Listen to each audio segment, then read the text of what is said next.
Olá, sejam muito bem-vindos e bem-vindas ao podcast do Age Free World, o espaço onde a gente derruba as barreiras da idade e mostra que o verdadeiro valor está no que você faz, independentemente da sua idade. Sempre lembrando que etarismo é o nome que se dá para o preconceito com pessoas de idades diferentes. E não é só, de novo, em relação ao velho. Tem muito coroa que é preconceituoso com os jovens. Eu sou o Fábio Betti. E eu, Fernando Blanco. A partir deste episódio, o 5º episódio, a gente vai contar sempre com a presença de um convidado para conversar com a gente. E a nossa primeira convidada é a Renata Moraes, que é mãe, jornalista, fundadora e CEO da Impulso Beta, empresa que já tem 10 anos, e ela fundou quando tinha apenas 29 anos. Pois é, Renata foi convidada justamente para a gente esmiuçar nosso tema de hoje. Jovem também sofre preconceito? Com certeza, Fábio e Fernando. Primeiramente, eu estou super feliz de estar aqui com vocês para ter essa conversa, e eu gostaria de destacar o quanto é fora do padrão a gente ter uma estreia de uma série de conversas com pessoas sobre etarismo com uma pessoa da minha idade, né? Eu sou uma mulher de 39 anos, que, obviamente, né, acho que em alguns mercados a gente até tem falado que a partir dos 40 anos já temos desafios, né, de empregabilidade no mercado de tecnologia, né? Geralmente tem uma equipe muito jovem, mas não são debates que costumam ser protagonizados por pessoas da minha idade. E achei muito bacana essa perspectiva que vocês propõem, né?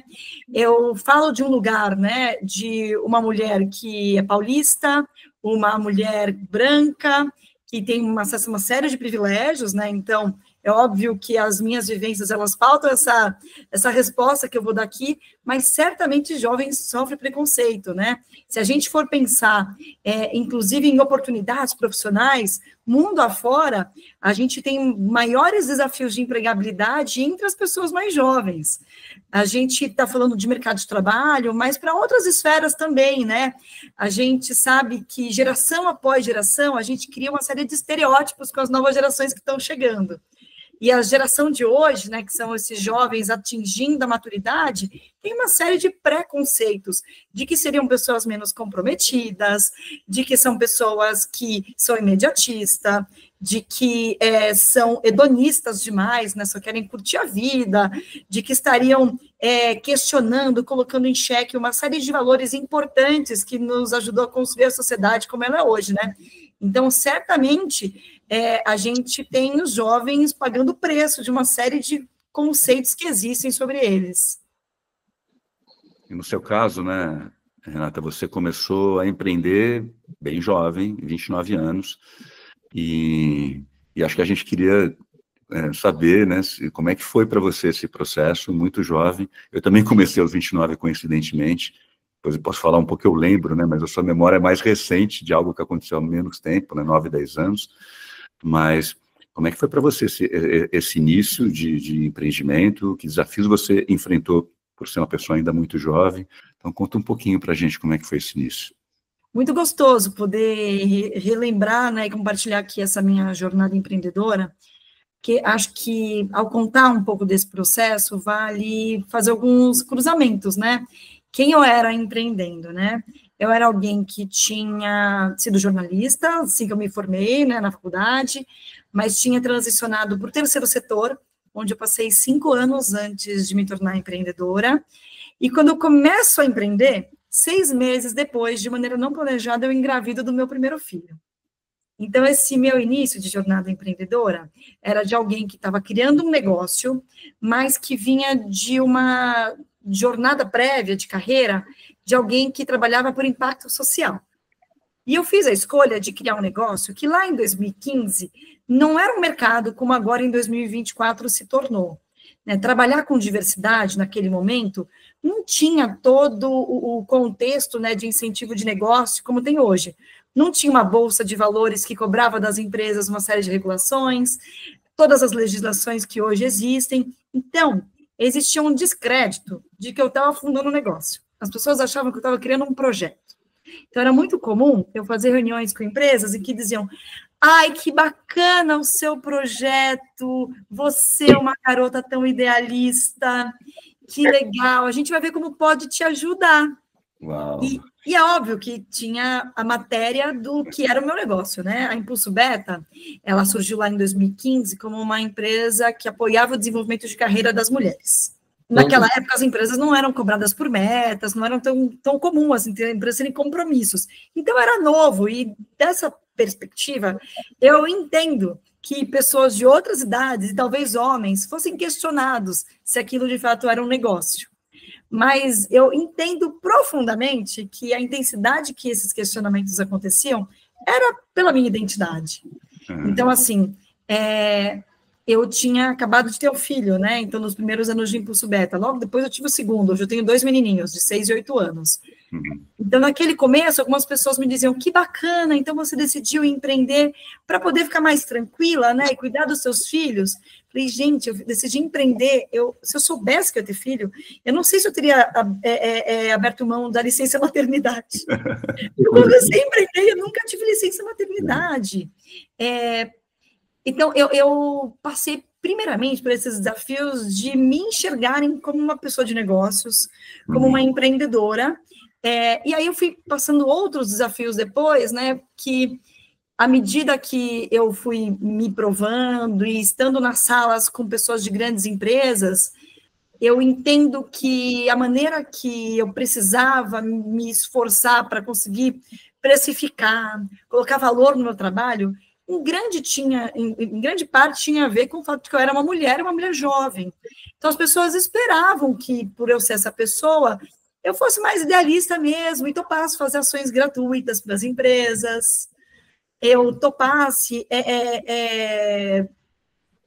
ter um nível de flexibilidade maior, sempre sendo questionada como alguém que está começando. E aí eu acho que quando eu comparo com pessoas consultoras mais velhas, isso certamente pesou naquele momento.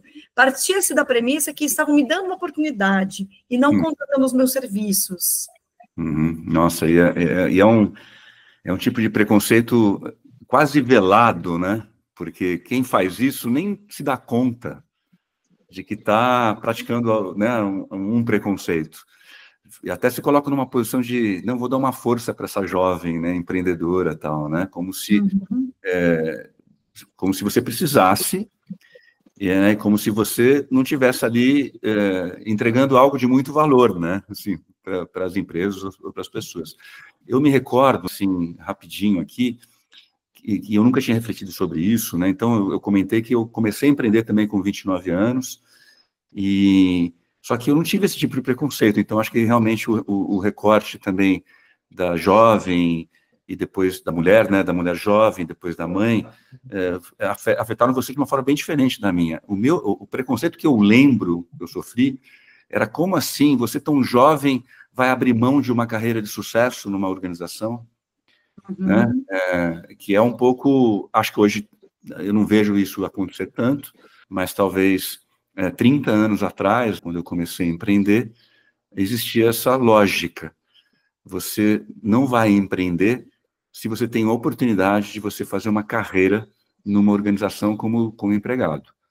Então, e quando você vai empreender? Eu e o Fernando estamos empreendendo aí juntos na fase madura. Dá para empreender em qualquer idade. Agora, quando mais jovem, eu vou dizer a verdade, é mais fácil empreender sob uma certa ótica.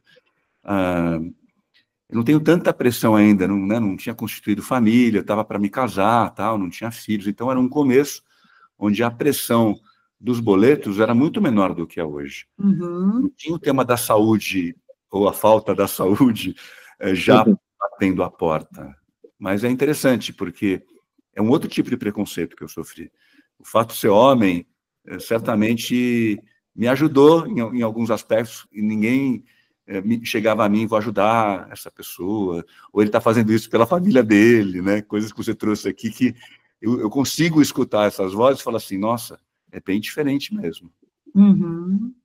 E Renata, você quando olha para o lado, as pessoas da sua geração e tal, qual seria uma proporção, mais ou menos, entre pessoas que estão empregadas e pessoas que estão empreendendo? Essa é uma pergunta tão boa, Fernando. Eu acho que eu sou de uma geração que acompanhou a transformação do conceito de empreendedorismo no Brasil. Eu sou filha de empreendedores, né, de comerciantes. E quando eu penso na jornada dos meus pais, eles são justamente dessa geração, como diz Fábio, que empreender era algo que as pessoas faziam por necessidade. E os dados do Sebrae nos contam isso, né? A gente viveu nas últimas décadas uma mudança, né, do empreendedorismo por desejo, por oportunidade, de quem empreendia porque não tinha chances, né? Então, eu te diria que, se eu for... É que hoje eu fiz escolhas de estar em espaços em que eu troco com pessoas que estão empreendendo, né? Então, assim, eu faço parte de um hub de empreendedoras que são apoiados pela consultoria UI, porque eu fui selecionada anos atrás para fazer parte desse programa de apoio para mulheres empreendedoras. Eu fui, por conta própria, buscar empreendedores de impacto, né? Gente que está atuando com negócios que têm uma transformação social bem direta, né? Com core business. Então, meu principal contato com pessoas empreendedoras está nesses lugares que eu fui buscar ativamente. Mas quando eu penso nas minhas redes que eu recebi da vida, né? Então, assim, os amigos de infância, adolescência, faculdade, os amigos que são os pais da escolinha dos meus filhos, eu diria que não chega a 20% as pessoas que empreendem. Eu acho que ainda tem, tá? Esses círculos, eu venho de uma família de classe média que eu tive acesso a uma excelente educação e hoje circulo num lugar, né, em que muitas pessoas tiveram a oportunidade de ter uma ótima educação e ter uma empregabilidade muito boa. A área são justamente essas pessoas com a pressão dos boletos que o Fábio escreveu aqui. Então, eu convivo entre esses dois universos, né? Dessas pessoas de uma rede pessoal, assim, menos profissional, que são majoritariamente gente executiva, ou profissionais liberais, advogados, médicos, mas que trabalham em lugares que têm uma certa estabilidade de vender o seu serviço versus arcar com a responsabilidade de fundar um negócio do zero e tal, né? Versus esses ambientes em que tem, principalmente mulheres empreendedoras onde eu estou, né? E são desafios bem diferentes, né? Mas eu acho que hoje, felizmente, já tem uma visão de empreender como, putz, uma coisa legal. As pessoas às vezes falam, poxa, quero ter essa coragem, versus o que o Fábio falou de anos atrás, né? Eu não ouço isso como, poxa, que loucura, mas que bacana, eu talvez gostaria de ter uma estabilidade financeira que me permitisse também. E o que você está sentindo de empreender neste momento? Se a gente falou aqui, né, dos desafios que a gente passou, eu imagino que você também, eu fazendo aqui, ocupando o espaço de entrevista aqui no podcast, né, jornalista que existe em mim. Não, a gente acha ótimo. Eu e o Fábio, você é a primeira. Eu acho super legal que não seja você aí sentada tomando um monte de tiro. Não, é uma troca, super bom. Assim, o que eu estou sentindo, bom, primeiro um prazer imenso, porque a vida executiva que eu estava vivendo até agora é muito diferente da vida executiva que eu vivi antes do meu super burnout. Foram 10 anos fora de combate corporativo, lógico. Eu fazia um monte de coisas. Mas eu encontrei um mundo muito diferente e muito chato, onde meta, a comunicação intra-organização ficou muito, muito comprometida. Não há tempo para conversar, não há tempo para criar um ambiente motivacional, é um negócio de produção. O colarinho branco virou um novo macacão de fábrica. É um negócio impressionante. E, óbvio, nessa altura do campeonato, não é assim que eu quero trabalhar. Então, eu encontrei um mundo novo, onde eu estou usando o capital de relacionamentos que eu criei na vida, né? E mil oportunidades, como essa com o Fábio, né? Que é um empreendedor, então eu aprendo com ele, porque tem uma mudança de programação mental muito grande. E aqui, muita gente que nos assiste são caras como nós, como eu e o Fábio, nessa idade mais ou menos, ou até mais jovens, né? E que o mercado de trabalho botou eles para fora. botou eles para fora, porque ganham mais, então eles preferem uma garotada que ganha bem menos, porque o cara para e olha e diz assim, pera um pouquinho, vamos entender melhor o projeto. Como assim entender melhor? Tá aqui no PowerPoint. Ou seja, é um mundo que o PowerPoint e o Excel mandam, e vai lá e faz. Bom, mas vai fazer errado? Faz errado, depois a gente conserta. Eu não defendo o empreender como um caminho melhor do que o mundo executivo, vamos colocar assim. Agora, quando eu olho o mundo executivo como ele está configurado, apesar de todos os benefícios advindos da gaiola de ouro, que ainda tem para alguns cargos de liderança, eu acho que ele está configurado de uma maneira a, de fato, não estimular as pessoas, sejam mais jovens ou menos jovens, a permanecer nesse mundo. Ele não conseguiu evoluir, acredito eu, como a sociedade evoluiu, em termos de demandas, a ponto da gente estar discutindo em pleno 2024 se vamos continuar ou não com um sistema 6x1. Uhum. Sim, é uma loucura, né? E quando isso aparece, fala assim, não, mas as empresas vão demitir, etc. Tal. A gente não consegue ter uma conversa decente sobre o que está acontecendo no universo corporativo. Uhum. Ele está num caminho ainda, parece do século passado. Quando o Fernando fala que ficou 10 anos hibernando e voltou, eu aposto que tem a ver com... Ele encontrou algo ainda pior do que era. Em vez de ter uma evolução nas relações de trabalho, parece que teve uma involução. Uhum. E essa sensação de involução tem a ver com o fato que a sociedade evoluiu, talvez mais rapidamente, e as empresas não. Uhum. Então, eu acho que aí veio o jovem que chega no mercado e vê aquilo, ele precisa pagar as contas, ele precisa pagar, né, assim, ele precisa começar a ter dinheiro, porque, mais uma vez, a gente não está falando do jovem herdeiro. Está falando com a grande massa de jovens que existem no Brasil, no mundo, né? Então, aí ele se depara com aquele lugar antigo, ultrapassado. E acho que ele talvez encontre no empreendedorismo uma alternativa a esse lugar. Mas o empreendedorismo, para mim, não é a solução. A solução, entre aspas, deveria ser uma grande reflexão sobre o que a gente está fazendo nesse mundo corporativo, executivo, para não conseguir perceber que a sociedade evoluiu, a gente precisa evoluir também. Uma ótima provocação, Fábio, porque, assim, na realidade, essa pessoa que empreende, se ela for bem-sucedida, ela está construindo outro negócio, né? Uhum. E esse outro negócio, se ele crescer, ele vira uma corporação. Uma grande empresa. Uma grande empresa. Né? E eu acho que, às vezes, nossos dilemas entre gerações me lembram um pouquinho aquilo que alguns que foram para a faculdade passaram por isso, ou que a gente vê nos filmes, aquela lógica do veterano que precisa replicar aquilo que passou com o calouro. E eu vejo isso em vários aspectos, assim, né, dessas gerações, né? Muitas vezes, pessoas da minha faixa etária, que hoje são lideranças, né, que estão, talvez, em níveis nas grandes empresas, né, de gerência, de diretoria, né, olham e falam, nossa, mas eu, quando tinha a idade desse jovem, com 20 anos, eu não perguntava a hora de ir embora. Eu não perguntava no processo seletivo como é que era a possibilidade de mulheres chegarem à liderança. A pessoa acabou de chegar e já está com esses questionamentos. Que nível de autoestima é essa? Nem entregou nada, já está cobrando tanto.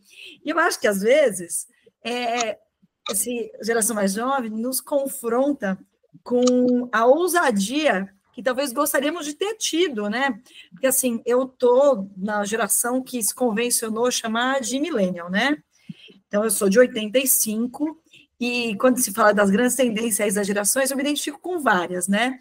Então, assim, minha geração, ela cresceu com menos visão super de longo prazo que as gerações anteriores, de só vou trabalhar e depois eu usufruo. Não foi assim que eu e vários colegas pensamos, mas a gente achava assim, tinha que pegar um pedágio.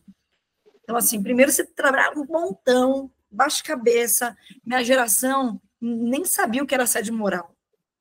Eu comecei a trabalhar em redação de jornalismo, né? Então era muito comum assim, ouvir que a gente era burro, ouvir que, pô, mas esse trabalho, meu sobrinho de 7 anos faz melhor. Eu ouvi coisas assim. Bom, pessoal, viu? Melhorei, viu? tô melhor, assim, agora, se alguém pensar isso, pelo menos não me diz mais. Mas, assim, não se diz tanto isso de maneira impune hoje em dia, porque hoje em dia a gente aumentou a exigência do que é uma relação respeitosa, as pessoas, né, têm canal de denúncia, tem processo, só que agora a gente olha para os mais jovens e vai pensar, não tem casca grossa. E aí eu vejo isso acontecendo para tantas outras coisas, né? Acho que é um paralelo que acaba virando conflito do mercado de trabalho, mas é conflito geracional mesmo, né? É aquele negócio das pessoas, muitas vezes, da minha geração e mais velhas do que eu, falando, tudo agora é mimimi. Antes eu chamava meu colega de negão e não era um problema. Antes eu podia fazer brincadeiras que eram chacotas com um amigo gordo, e agora as pessoas estão muito sensíveis. Então, acho que aqui a nossa sociedade evoluiu e as pessoas estão cobrando mais respeito, mais acesso à expressar sua individualidade, mais saúde. Que você passou, né, Fernando? Como a gente normalizou as pessoas terem burnout, quando isso não tinha nome de burnout. E a gente valorizava isso, né? Eu vejo algumas pessoas da minha geração ainda brincando assim, mas e aí, tá tomando que remedinho? Como se fossem, digamos, medalhas com decorações de sucesso. E a nova geração vem questionando isso, questionamentos que a gente queria ter feito, né? Excelentes teus pontos, Renata. Olha, tirando proveito de ser um veterano e que passou a vida inteira no mundo corporativo, e aí essa é um olhar que você acaba não tendo pela própria idade. Mas em 1990, se você olhasse 90 mesmo, né? Não é 98, 1990. Se você olhasse o organograma de uma grande corporação, e eram organogramas enormes, né? Tinha vários níveis, hoje é tudo mais enxuto. Você, assim, se botasse umas fotinhos, você ia ver perfeitamente a distribuição etária. Jovem na base, um cara mais velho em cima, outro mais velho em cima, até que lá em cima estava um Matusalém. E por quê? Porque não tinha internet. Para você saber muito, você tinha que viver muito. O mais jovem, ele absorve informação com uma velocidade que não tem coroa do mundo que consiga. Então, o que acontece? Hoje, nós temos jovens no comando e coroas embaixo. É óbvio que nós estamos tendo conflitos intergeracionais. O que falta é que as pessoas dentro das organizações, as pessoas de comando, de liderança, elas não estão sabendo lidar com isso. E aí, mais jovens que você até, eles chegam nas organizações tipo assim, eu não quero uma vida que eu vi meus pais terem, meus tios terem, o meu vizinho ter. Na minha época, que coisa horrível falar, mas na minha época, a Renata de 29 anos, ela chegaria na entrevista dizendo, olha, isso, aquilo, eu faço, acontece, e não quero engravidar. A mulher falava. Porque o contratante falava assim, meu Deus, essa mina vai sumir daqui 6 meses, depois aí ela vai querer cuidar do filho em casa e vai largar. Porque antigamente também a maioria das mulheres que tinham um casamento um pouco mais, com mais renda, largavam, jogavam a carreira fora para cuidar de filho, coisas daquela época, né? E hoje que é impensável, apesar de eu respeitar também quem queira. Eu sou totalmente liberal com esses aspectos. Você leva a vida que você quer levar. Olha, eu gosto muito dessa discussão geracional, mas eu detesto quando a gente não faz a interseccionalidade, porque acho que a gente cria muitas imagens ou negativas ou positivas que não se aplicam na prática. Achar que o jovem sempre representa o novo, eu discordo totalmente. A gente tem jovem que defende a ditadura. É mesmo. E a gente tem pessoas mais velhas absolutamente progressistas. Eu acho que a gente tem pessoas mais jovens que querem sim defender alguns padrões antigos, porque uma coisa é defender mais equilíbrio de vida, que a maioria das pessoas mais jovens querem isso. Ainda tem os jovenzinhos que querem trabalhar em banco de investimento, M&A, e topam trabalhar 14 horas por dia para acumular o primeiro milhão com menos de 25 anos. Ainda tem essas pessoas, porque seus sistemas de crença, seus valores vão nessa direção, né? Eu acho que, assim, em linhas gerais, sim, é uma geração que não aceita as mesmas lógicas de trabalho e tal, mas são tantas coisas diferentes. Por exemplo, um jovem que é o primeiro universitário da sua família, provavelmente é um jovem que vai ter mais motivação de ganhar dinheiro. porque ele quer dar certo financeiramente logo, porque junto com ele, um jovem negro da periferia, vem a vontade de levar todos os seus para melhorar de vida. Então, possivelmente, esse jovem está disposto a trabalhar mais para ganhar dinheiro mais rápido, porque não é só sobre viajar, é sobre ajudar os irmãos mais jovens a conseguir ter estudo de qualidade. Então, acho que, assim, de maneira geral, sim, eu acho que tem um questionamento maior, porque essas pessoas foram educadas de maneira diferente, né? É uma geração que cresceu na democracia, a gente cresceu se sentindo à vontade, né? E os mais jovens, então, foram criados por pais que perguntavam para eles, o que você quer comer? O que você pensa sobre isso? Provavelmente, seus pais não perguntavam isso, né? Qual a sua opinião do que devemos fazer agora no sábado como família? Meus filhos decidem juntos. Então, acho que sim, mas eu não colocaria tanta esperança na transformação e na mudança como esse jovem, assim como o Fábio costuma dizer, né, da gente não idealizar o velho. Você também falou, né, que sacana, gente mau caráter envelhece. Não idealizar os jovens sempre como representando a mudança, sabe? Boa, Renata. Penso exatamente da mesma forma. Eu só acho que por eles terem sido bombardeados por outros tipos de estímulos, tiverem outros comportamentos que foram enfatizados, é como a gente faz para escutar um pouco mais essas pautas, independente, e concordo contigo, de que elas são boas ou ruins, mas elas são pautas da sociedade dos dias de hoje. E eles trazem isso, como todo jovem traz. Todo jovem traz esse espírito do mundo de hoje. Isso é uma característica histórica. Né? Por mais que tenham alguns que defendam o passado, porque estão em famílias, eventualmente, que cultivaram outros tipos de valores. E eu sinto que as pessoas que estão nas organizações, principalmente elas, não estão preparadas para esse grau de questionamento.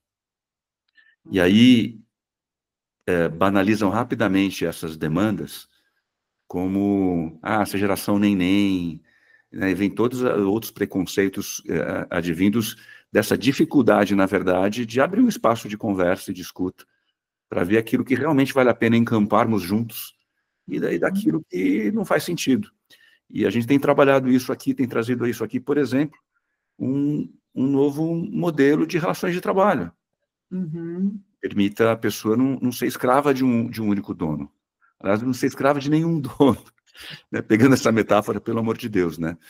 E essa é uma conversa que ainda, na maioria das organizações, o poder reside na mão de pessoas mais velhas, portanto, não preparadas para um nível de questionamento que o jovem exige, demanda.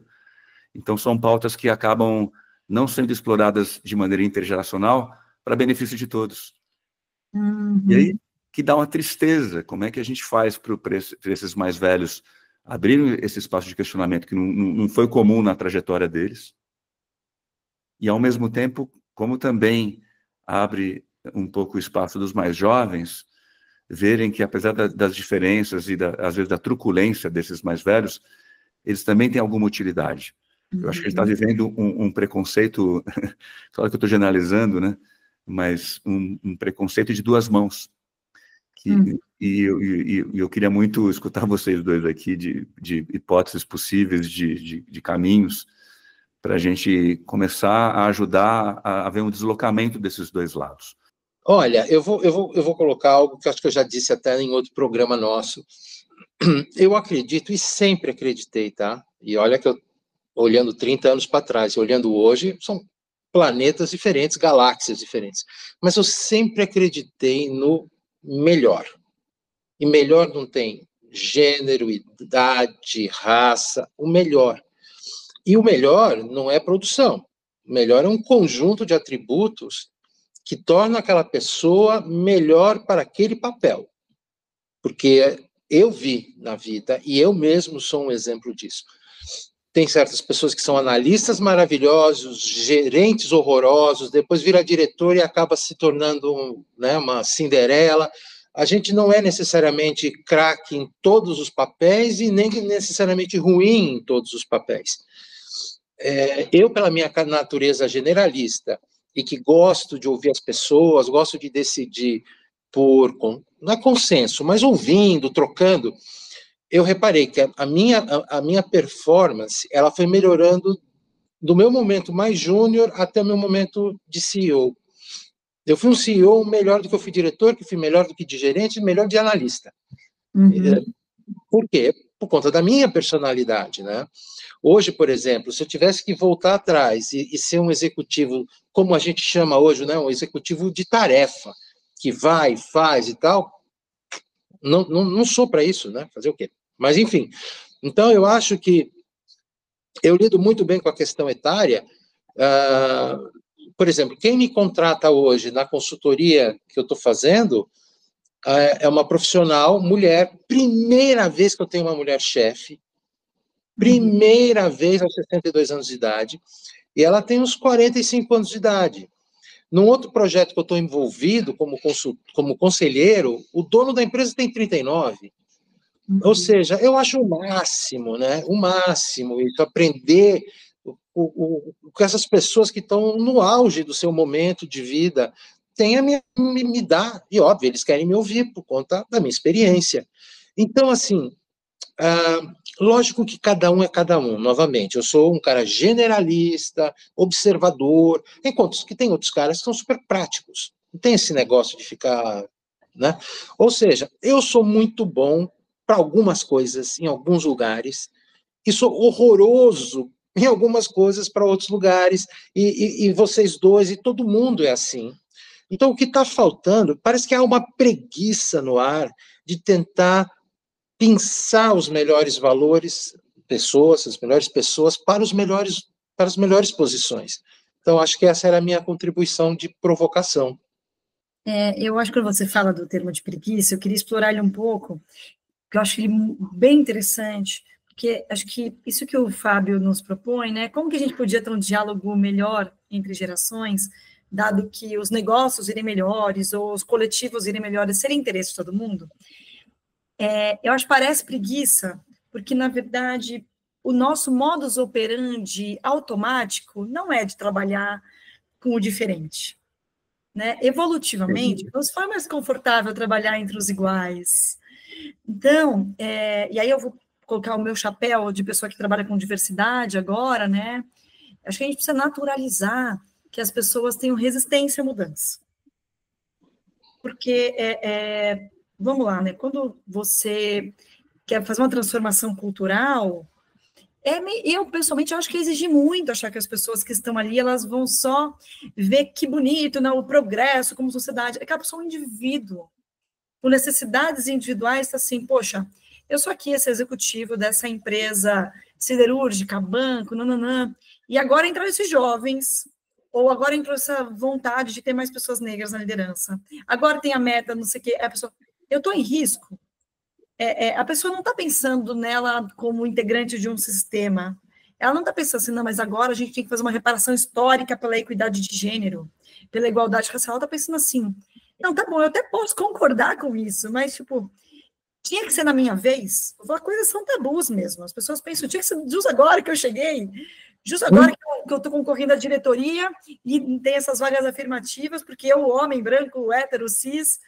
Então, assim, acho que a gente, coletivamente, quer uma sociedade mais justa, mais equitativa para todas as pessoas, mas eu penso que quem está chegando com essas propostas novas, sejam os mais jovens, sejam as pessoas de outras idades, mas que estão querendo sacudir o sistema, acho que falta muitas vezes a nós, porque aqui eu me enquadro, né, independente da minha idade, porque eu geralmente estou nesses processos de sacudir o jeito de fazer as coisas na gestão de pessoas, das empresas que nos contratam, compreender o porquê da resistência desse outro.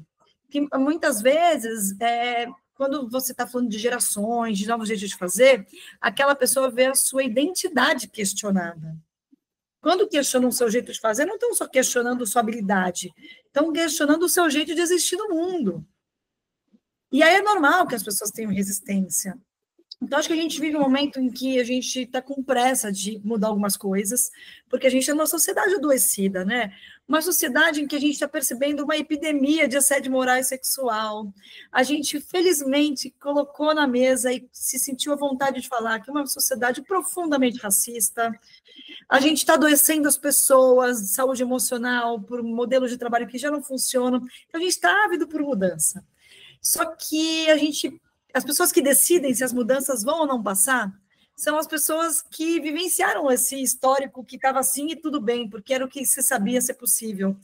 Então, eu sinto que a gente precisa de pontes, de menos acusações. Isso é doloridíssimo. Eu, como mulher, quero acusar esse cara machista. As pessoas negras, eu consigo, à distância do meu lugar, só de aliada, compreender que talvez elas queiram falar fogo nos racistas.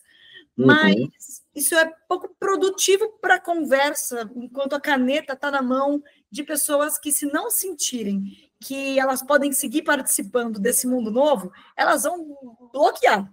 Elas vão falar, nada de mudança, não, porque elas vão sentir risco, né? Então, eu sinto que hoje é um grande conflito isso, Fábio. A gente até já falou sobre isso em algum momento, né? A gente tem que colocar nesse bolo todas as emoções das pessoas e das pessoas que estavam lá. Elas estão existindo, não é porque são sacanas, é porque elas se sentem ameaçadas também, né? Genial.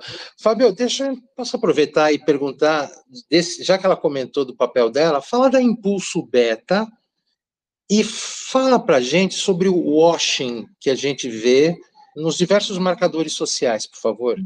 Então, a Impulso Beta é uma empresa que, desde 2015, apoia organizações a serem espaços de trabalho mais inclusivos.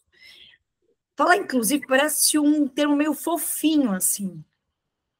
Esse legal para todo mundo, a gente não cobra performance, não é sobre isso. Inclusive, é sobre como é que eu removo as barreiras para ter os melhores talentos, independente de gênero, raça, idade. Porque, vamos lá, né? Se eu estou sendo uma empresa que não consegue contratar de todos os perfis, eu estou abrindo mão de talentos. Estou contratando gente pior só porque é branca, só porque é homem, porque é quem estava perto, quem eu conhecia no meu networking e tal. Então, é isso que a gente está buscando, né, ao trabalhar com as empresas, espaços que removam barreiras, tanto para contratar, quanto para performá-la no dia a dia. Porque se também uma pessoa precisa se esforçar muito mais para pertencer, para se sentir respeitada, isso não é nem inclusivo com essa pessoa e não é produtivo para o negócio, né? Que ela está gastando energia para evitar o assédio, que ela podia estar usando essa energia para fechar negócio, para entregar projeto melhor e tal. Então, é isso que a gente faz. E a gente começou lá atrás fazendo esse tipo de trabalho focado em equidade de gênero. Hoje a gente trabalha com pauta racial, inclusão de pessoas com deficiência, com ambientes respeitosos para a comunidade LGBTQIAP+, e tal. As empresas que nos contratam, elas têm motivações diversas para isso. E estou contando essa historinha para chegar na tua pergunta do washing, né? Tem uma motivação que é a que a gente mais gostaria, que é de uma alta liderança comprometida com o imperativo moral, que é, poxa, a gente vive numa sociedade, não só no Brasil, mundo afora, profundamente desigual. Os nossos negócios, para além de ganhar dinheiro e dar valor para o acionista, eles podiam também resolver problemas sociais, ter um jeito de gerir pessoas bacana. Isso é ótimo. Quando tiver isso, bom demais. Mas as empresas entraram nesses esforços porque entenderam que cada vez mais está virando uma questão de negócio. Se eu sou uma empresa de capital aberto hoje no Brasil, eu preciso reportar para a B3. Se eu tenho capital aberto lá nos Estados Unidos, eu preciso reportar para a Nasdaq, meus indicadores de raça e gênero. Se eu sou uma empresa que busca investimento, alguns investidores, investidoras, organizacionais e tal, cobram indicadores de ESG de maneira mais abrangente. Então, tem empresas que perceberam que era negócio. Dentre esse grupo, tem empresas que realmente acreditaram que o jeito de fazer negócios, cada vez mais, é um jeito sustentável, que isso é importante para a perenidade dos negócios. Essas não estão fazendo isso para washing. Porque elas perceberam assim, independente da minha motivação como executiva, o jeito de fazer negócio é esse, senão eu vou ter menos acesso a crédito, eu vou pagar juros mais altos no futuro, minha reputação corporativa está em risco, eu vou atrair só uma parcela dos talentos, e não todos os que eu poderia, beleza. Só que tem uma galera que pensou assim, não comprei que vai ser bom para o negócio, não comprei, porque talvez eu vendo cerveja para um público que, quando eu faço campanha que é inclusiva com casais homoafetivos, não quer mais comprar minha cerveja. Ou porque eu vendo para um público conservador. Para os meus consumidores, isso não importa. E como não importa para mim, não importa para o consumidor, eu acho que a gente está vivenciando recentemente, eu digo nos últimos meses, uma série de negócios que estão achando que isso não é importante para fazer negócios. Vou mencionar alguns. Harley Davidson, que cancelou, né, suas estratégias de diversidade. A gente tem aqui a John Deere, que é uma grande empresa, né, do setor agroindustrial, que cancelou. A gente está vendo, sim, empresas dando um pé atrás. A gente tem, né, nos Estados Unidos hoje, né, um contexto das empresas com a eleição do Donald Trump, que estão achando que não vai ser tão interessante se posicionar como pró-diversidade, mas aqui no Brasil, a gente está numa vibe totalmente diferente dos Estados Unidos, né? Um governo que não para de aumentar marco regulatório, cobrar mais as empresas e tal. Então, o que eu vejo aqui hoje tem toda uma cobrança, né, das empresas serem mais alinhadas com o ESG, que eu particularmente não acho que a gente vai dar passos atrás como tendência de sociedade. Eu estava, dias atrás, na ONU, num fórum muito bacana de discussão de direitos humanos e negócios. Na Europa tem um marco regulatório aumentando em relação à sustentabilidade, seja para o meio ambiente, seja para a inclusão de pessoas de vários perfis, mas a gente dá esses soluços, né, como sociedade. A gente vai lá e volta atrás um pouquinho. Mas o que eu vejo é que quem estiver fazendo a aposta de que agora não é tão importante, foi só uma tendência, foi só uma onda, ao longo da história, eu acho que são empresas que têm risco reputacional, né? São empresas que não estão sacando para onde a gente está indo como sociedade, se tornando cada vez mais respeitosa, tendo conquistas que são marcos civilizatórios, né? Nossa, sensacional o que você falou.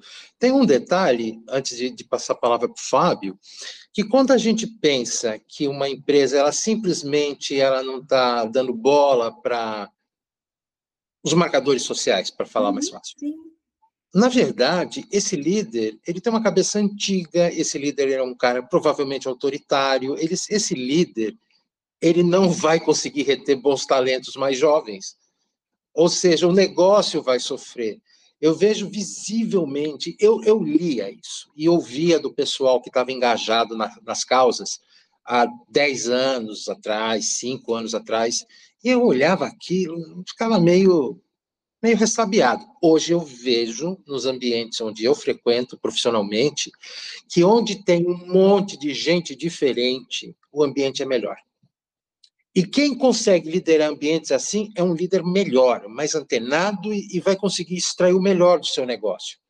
Então, assim, esses ambientes obtusos, eles não vão perseverar, não vai para frente, né? E eu acho que aí é que o mundo evolui na dor, né? E esse povo vai desaparecer. Eu queria trazer uma breve história aqui, que tem a ver com o que a gente está falando. 10 anos atrás, exatamente 10 anos atrás, na Coral, nós reunimos um grupo de amigos, na verdade, de amigas, executivos e executivas de recursos humanos, empreendedores também no mundo de gestão de pessoas, para criar um movimento que a gente chamou RH do Futuro. E esse movimento foram várias conversas que a gente teve, tentando desenhar o que seria esse RH do futuro. Saiu até na época, numa revista, na HSM Management, então, uma matéria assinada por todos nós, mas o que eu estou trazendo essa história porque a gente concluiu que coexistiriam diferentes cenários e que a gente tinha um cenário de preferência, só isso. Então, é como se eu olhasse para o que está acontecendo hoje, quando eu vejo diversidade, e falando de diversidade etária, mas a gente poderia expandir qualquer diversidade, a gente tem Flintstones e tem Jetsons, né? Para pegar o exemplo do desenho. A gente tem empresas que estão entendendo que elas precisam se adequar à evolução da sociedade, independente do negócio. Tem empresas que só fazem isso por causa do negócio. Uhum. E tem empresas que, dirigidas por, né, como o Fernando falou, por pessoas que não conseguem perceber que existe uma possibilidade diferente de construir negócios melhores, sustentáveis e tudo mais. E no meio disso tudo, às vezes, esses temas são apresentados na base da guerra. Você deu exemplo, Renata, eventualmente, fogo nos racistas, né? E às vezes, o outro lado que escuta isso não tem uma capacidade reflexiva o suficiente de entender tudo aquilo que essa pessoa viveu para ela estar desejando isso e poder sublimar isso e buscar um diálogo. De repente, gatilha no outro, né, uma guerra mesmo. E aí, este outro, eu estou chamando de outro, que é o CEO, o mais 50, ou outras pessoas do C-Level, que tem o poder da caneta, tem o poder do cheque, e nessa hora a represália vamos parar com essa brincadeira. Né? Então, é isso que eu me inspiro nesse projeto. Tem um documentário que é difícil achar, então eu indico ele, todo mundo fica bravo comigo, porque onde eu acho isso? Eu não sei mais. Já esteve na Netflix, já esteve na Amazon, não sei se está agora na Apple, chama Incidental Courtesy. Eu acho que cortesia acidental, não sei nem se foi traduzido isso, que é a história do Daryl Davis, que é um músico americano, negro, de blues, e esse documentário conta a estratégia dele para poder fazer com que ele possa existir no mundo, eventualmente, com muito preconceito racial. Ele se aproxima dos líderes da KKK, da Ku Klux Klan, e começa a buscar diálogo com essas pessoas. E essas pessoas que querem que ele morra, ou que consideram ele um ser inferior.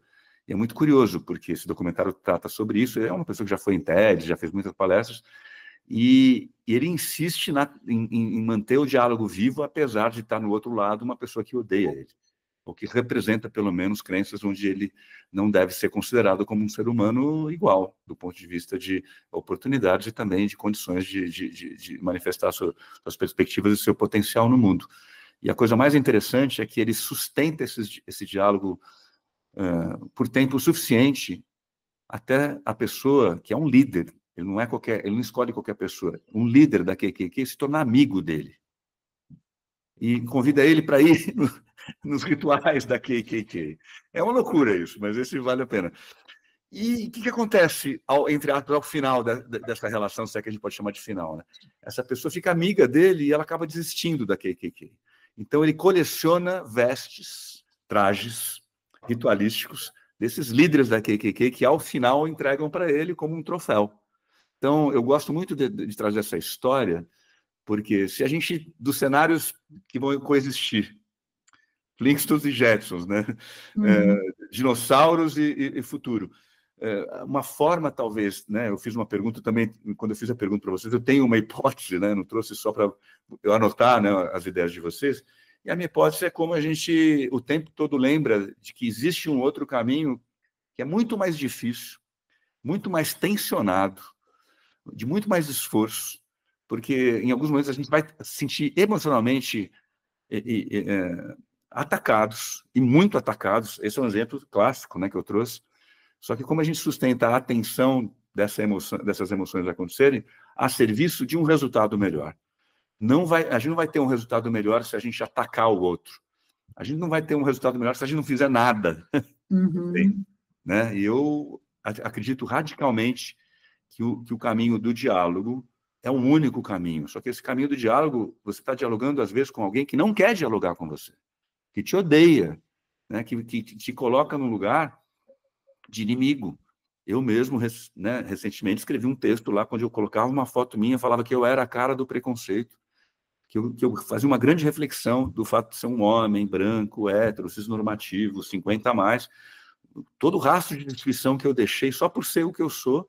E quando eu fiz isso, vários homens parecidos comigo vieram me atacar. Então, assim, é um exemplo, mais um exemplo bem forte, né? E eu acho que o que a gente está fazendo aqui, procurando fazer, é isso também. Como que a gente mantém a atenção do não saber, a atenção, às vezes, a gente se sentir atacado pelo outro, que é o diferente. E, apesar disso, ainda acreditar que existe algum caminho. Esse é o caminho de você sustentar essa atenção. Não sei ainda como resolver, mas, não, vamos lá, vamos tentar mais uma vez, vamos tentar mais uma vez, vamos tentar mais uma vez. Até que um dia, este outro algoz entregue as suas vestes de algoz e fala, estamos juntos, vamos construir este outro mundo daqui para frente, né? Porque o Daryl Davis podia falar assim: eu quero fogo nesses caras, eu quero que eles se retratem. E eu sempre falo isso: a gente não tem como mudar o passado, desescravizar as pessoas, né? Desestuprar as pessoas, não tem como mudar o passado, mas a gente pode construir, se a gente quiser, algum futuro diferente, né? E acho que é essa a nossa proposta aqui. Eu fiz um discurso, não era muito essa a ideia, mas eu me animei aqui escutando vocês. Antes, no entanto, de ir para o fechamento, a gente já está um pouco além daquilo que a gente esperava, que é lindo, maravilhoso, a conversa foi boa, mas eu queria aproveitar, né? E aí talvez seja uma pergunta para os dois, né? Porque vocês dois têm filhos pequenos, eu não mais. E então talvez para você como mãe e para o Fernando como pai de filhos pequenos, como é que vocês imaginam um futuro não etarista para essas crianças? O que vocês acham que precisaria acontecer? Ou o que vocês acham que vocês estão fazendo ou pretendem fazer para que essas crianças não sofram desde pequenas ou desde jovens o preconceito da idade, que acho que é o nosso grande tema aqui. E depois a gente faz o fechamento. Eu queria, Fábio, só antes de responder, né, sobre como eu estou vendo a criação dos meus filhos e essa esperança nesse futuro, comentar que me emociona muito quando você compartilha, né, a cena desse documentário como algo que talvez pudesse nos inspirar, assim, né? Como é que a gente é capaz de lidar com a ambiguidade, com ambientes que têm mais conflito e incerteza para conviver entre os diferentes.